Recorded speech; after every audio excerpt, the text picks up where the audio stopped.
माता की जय। आज हम लोग सुनेंगे संतोषी माता की व्रत कथा। कंचनपुर नगर में एक बुढ़िया रहती थी। उस बुढ़िया के 7 बेटे थे। सभी का विवाह हो चुका था। 6 बेटे तो काम करते थे, लेकिन 7वां बेटा अभी कोई काम नहीं करता था।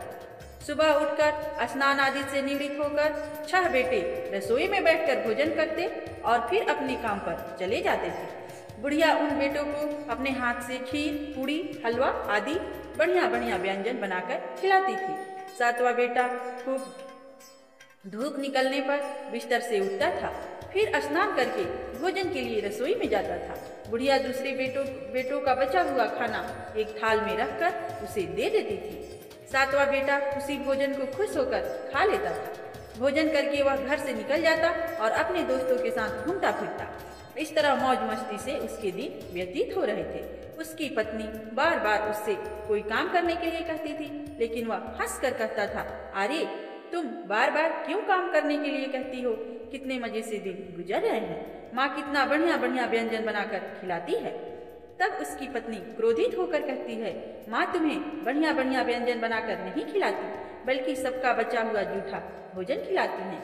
यदि तुम्हें मेरी बात पर विश्वास ना हो तो किसी दिन छिपकर स्वयं अपनी आंखों से देख लेना। अपनी पत्नी की बात पर उसे यकीन न था, लेकिन एक दिन इसी बात की सच्चाई जानने का निर्णय करके वह सिर दर्द का बहाना बनाकर एक चादर ओढ़कर रसोई घर में ही सो गया। थोड़ी देर के बाद उसकी माँ ने अपने बेटों को खीर, पूड़ी, हलवा आदि बनाकर खिलाए।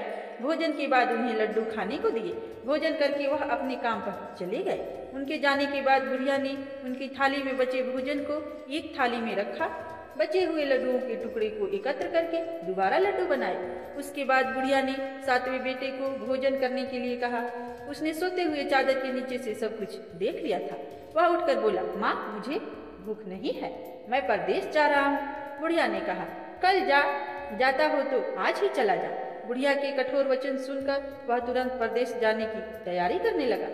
चलने से पहले वह पत्नी के पास गया। उसकी पत्नी गौशाला में गोबर के कंडे थाप रही थी। उसने जाकर अपनी पत्नी से कहा, हम जावे परदेश को आवेंगे कुछ काल, तुम रहियो संतोष से धर्म अपना पाल। अपने पति के वचन सुनकर कुछ गंभीर स्वर में पत्नी बोली, 2 निशानी आपनी देख धरू में धीर, सुधी मती हमारी विसारियो रखियो मन गंभीर। अपनी पत्नी के वचन सुनकर वह बोला, मेरे पास निशानी के लिए बस यह एक अंगूठी है, इसे अपने पास रख लो, लेकिन अब तुम भी अपनी कोई निशानी मुझे दे दो, ताकि परदेश में उस निशानी को देखकर तुम्हें याद कर सकूं। अपने पति की बात सुनकर वह बोली, नाथ मेरे पास निशानी के लिए कुछ भी नहीं है। फिर कुछ सोचकर उसने गोबर के हाथ से उसकी पीठ पर छाप लगा दी। 7वां बेटा अपनी पत्नी के उस निशानी को लेकर परदेश के लिए चल पड़ा। कई दिनों की लंबी यात्रा करके वह एक सुंदर व विशाल नगर में पहुंचा।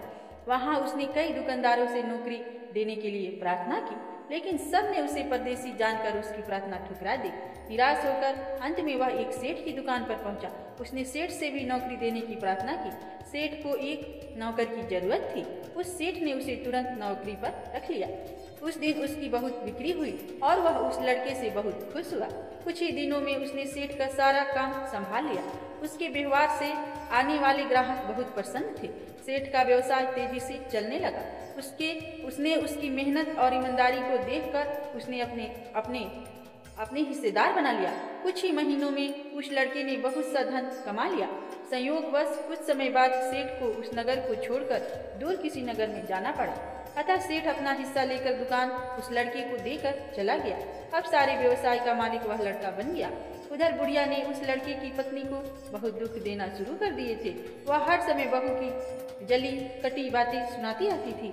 वह बेचारी हर समय काम पर लगी रहती थी, लेकिन फिर भी उसकी जेठानियाँ उससे कुछ न कुछ बुरा भला कहती रहती थी। सुबह होते ही बुढ़िया उस लड़के की पत्नी को जंगल में लकड़ियाँ लेने के लिए भेज देती थी। उसे आटे से निकले चोकर की रोटियाँ खाने को दे देती थी और नारियल की कटोरी में पानी दे देती थी। वह बेचारी चोकर की रोटी खाकर भी किसी से कुछ नहीं कहती थी, बस इसे अपने भाग्य का लेखा सोचकर चुप रह जाती थी। एक दिन वह जंगल से लकड़ियां काट कर लौट रही थी। उस रास्ते पर संतोषी माता का मंदिर था। उस मंदिर के पास लकड़ियों का गट्ठर जमीन पर रख वह कुछ देर आराम करने के लिए रुकी। मंदिर में उसने बहुत सी स्त्रियों को पूजा करते देखा तो उसने पूछा, आप किसकी पूजा कर रही हैं? इस पूजा के करने की क्या पुण्य मिलता है? एक स्त्री ने उसे बताया, हम संतोषी माता का व्रत करके उनकी पूजा कर रही हैं। संतोषी माता की पूजा करने के से धन संपत्ति से भंडार भर जाता है, निर्धनता दूर होती है, परिवार में सभी सुख शांति से रहते हैं, लड़कियों का शीघ्र विवाह होता है और उन्हें सुयोग्य वर मिलता है, व्यवसाय में लाभ होता है, निसंतान के घर में संतान होती है, पति अगर परदेश गया हो तो संतोषी माता की अनुकंपा से शीघ्र घर लौटता है, न्यायालय में कोई मुकदमा चल रहा हो तो उसमें जीत होती है, धन संपत्ति में बढ़ोतरी होती है, पारिवारिक क्लेश नष्ट होता है, व्रत करने वाले स्त्री पुरुषों को संतोष मिलता है, सभी की मनोकामनाएं पूरी होती हैं। स्त्रियों से संतोषी माता के व्रत के बारे में इतना सुनकर उसने व्रत करने की विधि भी पूछी। तब एक बूढ़ी स्त्री ने उसे बताया, संतोषी माता का व्रत करके गुड़ और चने का प्रसाद बांटकर स्वयं भी प्रसाद ग्रहण करना, कभी नहीं भूलना। संतोषी माता गुड़ और चने से की गई पूजा से प्रसन्न होती हैं। संतोषी माता का व्रत शुक्रवार को ही किया जाता है। शुक्रवार को सूर्योदय से पहले उठकर स्नान आदि से निवृत्त होकर संतोषी माता के मंदिर में जाकर पूजा करके व्रत कथा सुननी चाहिए। मंदिर में न जा सके तो घर के किसी कमरे में संतोषी माता की मूर्ति या चित्र रखकर छोटा सा मंदिर बनाकर पूजा करनी चाहिए। व्रत करने वाले को उस दिन कोई भी खट्टी चीज या खट्टा फल नहीं खाना चाहिए। घर में भी किसी को खट्टी चीजें नहीं खाना चाहिए। संतोषी माता के व्रत के बारे में सभी बातें पूछकर सातवें बेटे की बहू ने मन में निश्चय किया, आज सारी लकड़ियां बेचकर गुड़ और चने खरीदकर आने वाले शुक्रवार को संतोषी माता का व्रत करूंगी और माता का पूजन अवश्य करूंगी। उसी दिन उसने लकड़ियां बेचकर गुड़ और चने खरीदे। शुक्रवार को सूर्योदय से पूर्व उठकर उसने स्नान आदि किया। फिर एक कलश में स्वच्छ व ताजा जल भर के चने व गुड़ के साथ जंगल की ओर चल पड़ी। रास्ते में संतोषी माता के मंदिर में जाकर उसने संतोषी माता की विधिवत पूजा की और व्रत कथा सुनी। फिर संतोषी माता के चरणों में सिर रखकर प्रार्थना की, हे माता, मेरे कष्ट दूर करो, मैं हमेशा तुम्हारी पूजा करूंगी, मेरा पति परदेश से सकुशल लौट आए। संतोषी माता का स्मरण करते हुए उसने आस पास वालों को गुड़ और चने का प्रसाद बांटकर थोड़ा सा प्रसाद स्वयं भी ग्रहण किया। इस प्रकार सातवें बेटे की बहू ने हर शुक्रवार को संतोषी माता का विधिवत व्रत करना आरंभ कर दिया। दूसरे शुक्रवार को उसने व्रत किया तो उसके पास पति का पत्र आ गया। तीसरे शुक्रवार को पति का भेजा हुआ रुपया आ गया। इस पर घर के लोग उससे ईर्ष्या करने लगे। जेठानियां ताने देने लगी, अरे अब तो पति के पत्र आने लगे हैं, रुपये भी आने लगा है। घर के बच्चे भी बार बार कहने लगे, अब तो चाची के पास रुपया आने लगा है, अब तो वह किसी से सीधे मुंह बात भी नहीं करेगी। वह बेचारी सबके ताने सुनकर चुप रह जाती थी। वह हर शुक्रवार को संतोषी माता के मंदिर में व्रत करने और कथा सुनने के बाद उनके चरणों में सिर रखकर प्रार्थना करती थी, हे माता, मैंने अपने आप से धन नहीं मांगा था, मैंने तो अपने पति के सकुशल लौटने की प्रार्थना की थी। एक दिन उसकी प्रार्थना सुनकर संतोषी माता ने प्रसन्न होकर कहा, जा बेटी, तेरी मनोकामना पूरी होगी, तेरा पति शीघ्र ही घर लौटेगा। वह बेचारी संतोषी माता के वचन सुनकर खुशी खुशी घर लौटी। उधर सातवां बेटा दुकानदारी में इतना व्यस्त हो चुका था कि उसकी पत्नी और घर का कोई स्मरण ही नहीं रहा था। दुकान के काम से उसे फुर्सत ही नहीं मिलती थी। संतोषी माता उसके उस बेटे की इतनी व्यस्तता देखकर बहुत परेशान हुई। तब बहुत सोचकर संतोषी माता ने उस बेटे को स्वप्न में दर्शन देकर कहा, धनी साहूकार सो रहा है या जग रहा है? वह बोला, हे माता, मैं जग नहीं रहा और सो भी नहीं रहा, आप मेरे लिए आज्ञा करें। संतोषी माता ने कहा, तूने परदेश में आकर इतना धन कमाया, पर क्या तुझे अपनी पत्नी का भी कुछ स्मरण है? उसने कहा, हे माता, मुझे अपनी पत्नी का तो स्मरण है, लेकिन इस दुकान से कहीं जाने का मुझे अवकाश ही नहीं मिलता है। अब देखो ना, सारा रुपया व्यवसाय में लगा हुआ है, जब तक सारा रुपया वापस नहीं आ जाता मैं अपने घर कैसे जा सकता हूँ? संतोषी माता ने कहा, कल सुबह उठकर संतोषी माता का नाम लेकर मंदिर में घी का दीपक जलाकर पूजा करना और फिर दुकान पर जाकर संतोषी माता के नाम का दीपक जलाकर प्रणाम करके काम शुरू करना। शाम होते होते उधार दिया धन लौट आएगा। इतना कहकर संतोषी माता उसके स्वप्न से अंतर्ध्यान हो गई। सुबह उठकर उसने अपने मित्र से स्वप्न की बात कही। वे सब उसका मजाक उड़ाने लगे, लेकिन उसका मन नहीं माना। उसने संतोषी माता का पर पूरा विश्वास करके मंदिर में जाकर घी का दीपक जलाया। दुकान पर भी दीपक जलाकर संतोषी माता का स्मरण करके काम शुरू किया। उस दिन संतोषी माता की अनुकंपा से सचमुच चमत्कार हो गया। उधार सामान ले गए लोग जल्दी जल्दी रुपया लौटाने आने लगे। देखते ही देखते रुपयों का ढेर लग गया। शाम तक सारा धन लौट आया। दुकान का सारा सामान भी हाथों हाथ बिक गया। तब संतोषी माता को नमस्कार करके वह अपने घर लौटने की तैयारी करने लगा। उधर सातवें बेटे की पत्नी प्रतिदिन की तरह जंगल से लकड़ियां काटकर घर की ओर लौट रही थी। लकड़ियों का बोझ अधिक होने के कारण उसने मंदिर के पास गट्ठर उतारकर मंदिर के चबूतरे पर बैठकर थोड़ा सा विश्राम किया। तभी उसे दूर से धूल उड़ती दिखाई दी। उसने संतोषी माता से पूछा, हे माता, आज यह धूल कैसे उड़ रही है? माँ ने प्रसन्न होते हुए कहा, आज तुझे तेरी पूजा का फल मिलेगा। तेरा पति परदेश से लौट रहा है। यह धूल उसके लौटने से उड़ रही है। अब तू इन लकड़ियों के 3 हिस्से कर, एक हिस्सा नदी के किनारे रख, दूसरा हिस्सा मंदिर में रख दे और तीसरा हिस्से को सिर पर रखकर घर ले जा। तेरा पति लकड़ियां देखकर रुकेगा, लकड़ियां जलाकर भोजन बनाकर खाएगा और फिर जाएगा। तो घर पहुंचकर लकड़ियों का गट्ठर आंगन में डालकर कहना, सासू जी लकड़ियों का गट्ठर ले आई हूँ, चोकर की रोटियां और नारियल की कटोरी में पानी दे दो। फिर पूछना, आज घर में कौन मेहमान आया है? संतोषी माता की बातें सुनकर वह खुश हुई और घर की ओर चल पड़ी। कुछ देर बाद उसका पति वहां पहुंचा और लकड़ियों का ढेर देखकर उसने भोजन बनाकर खाया। फिर कुछ देर विश्राम करके घर पहुंचा।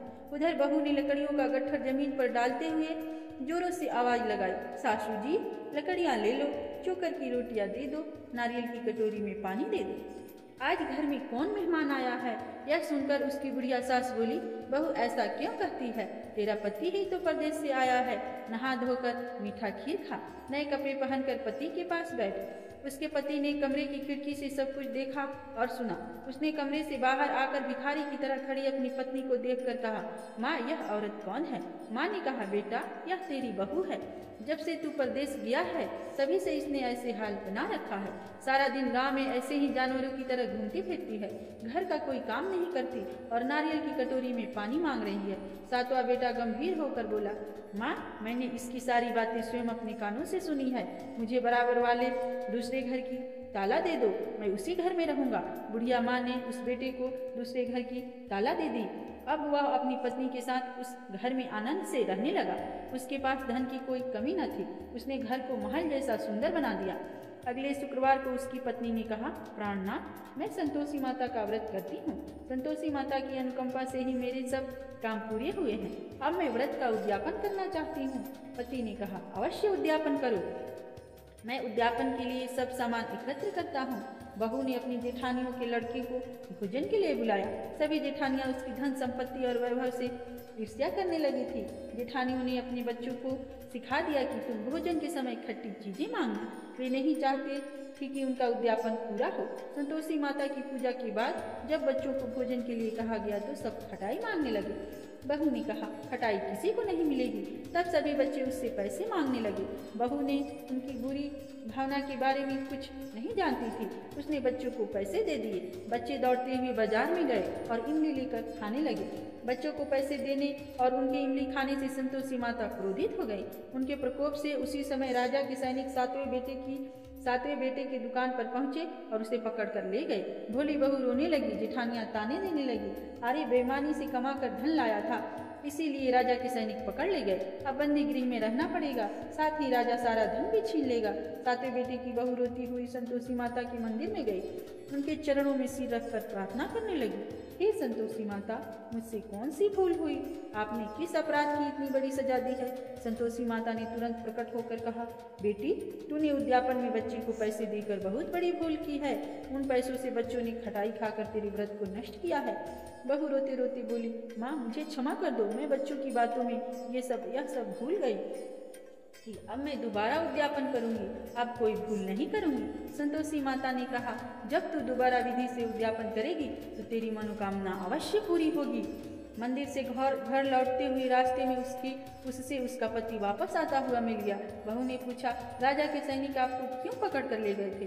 वह हंसते हुए बोला, मैं इतना धन कमाया था, उसका कर टैक्स नहीं दिया था, इसीलिए राजा ने मुझे बुलाया था। अगले शुक्रवार को उद्यापन के लिए बहू ने लड़कों को भोजन के लिए बुलाया। उधर जेठानियों ने पुनः अपने लड़कों को भोजन में खटाई मांगने के लिए सिखा दिया। संतोषी माता की पूजा के बाद गुड़ चने का प्रसाद बांटकर बहू ने स्वयं भी प्रसाद ग्रहण किया। बच्चों को जब भोजन के लिए बैठाया और खीर पूड़ी हलवा खाने के लिए कहा तो वे बोले, हमें खीर हलवा अच्छा नहीं लगता, हमें तो खट्टी चीज़ें खाने को दे दो। बहू ने कहा, किसी को खट्टी चीज़ें खाने को नहीं मिलेगी और तुम्हें पैसे भी नहीं दूंगी। खीर पूड़ी हलवा खाना है तो खाओ। बच्चे नहीं माने तो उसने उन बच्चों को भगाकर ब्राह्मण के बच्चों को बुलाकर भोजन कराया। दक्षिणा में उन बच्चों को मीठे फल खाने के लिए दिए।